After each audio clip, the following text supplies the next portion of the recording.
ती घेण्याची गोडी नाही, बुद्धी असून चालत नाही, तयास मानव म्हणावे का?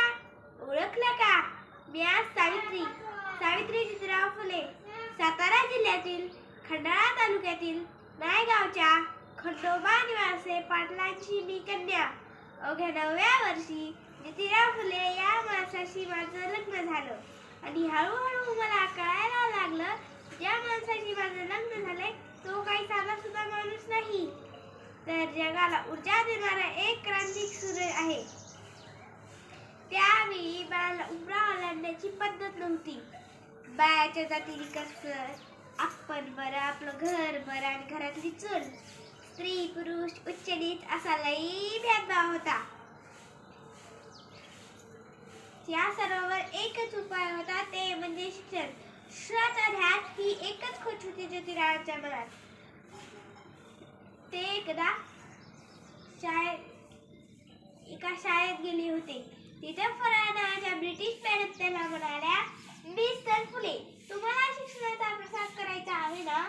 तो educated woman first, because in a women educated the all house educated. पण तुम्ही लोक वुमेनला घराच्या बाहेरच पडू देत नाही. सो बॅड मिस्टर फुले, सो बॅड. झालं. ते आले माझ्या पाठी पेन्सिल घेऊन आणि म्हणाले, सावित्री, आजपासून मी तुला शिकवणार. झाला माझा अभ्यास सुरू. बे एकी बे, बे दोन्ही चार, बे तिक सहा, काना, मात्रा, आकार, उकार, सारं. मी लिहायला शिकले, वाचायला शिकले आणि बघता बघता काव्य सुद्धा रसायला लागले.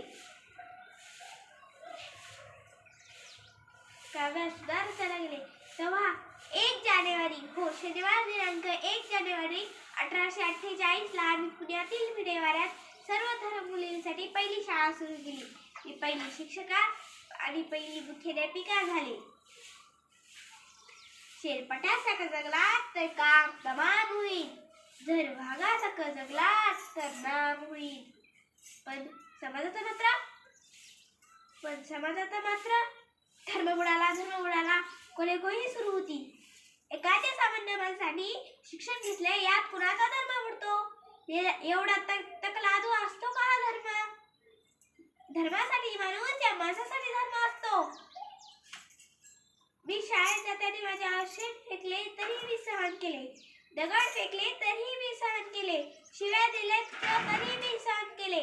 आता माझ्या सहनशक्तीचा अंत झाला होता आणि अचानक एक धटिकड माझ्या समोर येतो आणि म्हणतो, ए टावळे, कुठे निघालीस? आणि आमच्या पोरी बाई शिकवणं बंद कर. तुला तुझी आबरू प्यारी आहे का ते शिक्षण?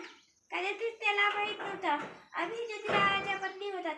असा घेतला, सच कन्याच्या खानाखाली वाजवला आणि सनवलं, आज आलास तुझं थोबाड फुटलंय, जर पुन्हा आलास तर तुझ्या रक्ताने ही पूर्ण धरती रंगवेल. स्त्री कोणत्याही धर्माची किंवा जातीची असो, तिला तिच्या नेहमीच अन्यायाची बळी पडतच असते. एखाद्या स्त्रीचा नवरा मेला, यात तिचा काय दोष असतो? एखाद्या स्त्रीचा नवरा मेला तर तिने सती जायचं, यात तिचा काय दोष? आम्ही ह्यासाठीच आवाज उठवला. इंग्रजां सरकारकडे मागणी सुद्धा केली.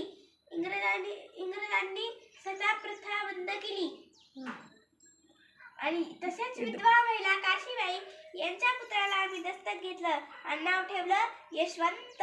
त्याच्या झुरू पावल्याने कसं आमचं अंगण भरून जायचं.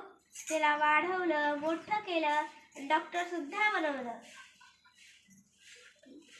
पुण्यातील प्लेटची साथ पसरली होती. काकात गोळी येऊन लोक पटापटा म्हणू लागले. तेव्हा मी यशवंताला सांगितलं, यशवंता, आता आपल्याला हॉस्पिटल उभं राहायला हवं. यशवंताने हॉस्पिटल उभं राहिलं. मी त्या रुग्णाचा उपचार करू लागले. पण प्लेग हा संसर्गजन्य रोग होता. कधी तो मला होणार होता, कधी माझ्या यशवंताला होणार होता. आणि पण जगलो आम्ही या समाजासाठीच ना. रुग्णाची सेवा करताना, समाजाची सेवा करताना जरी मरण जर आलं, बर्रा तुझं स्वागत आहे रे. मी सावित्रीची सावित्रीबाई झाले. एक मुलगा शिकला ना तो एकटाच शहाणा होतो. एक मुलगा शिकला ना तो एकटाच शहाणा होतो. पण एक मुलगी शिकली ना तो संपूर्ण घराला शादी करू शकते. धन्यवाद.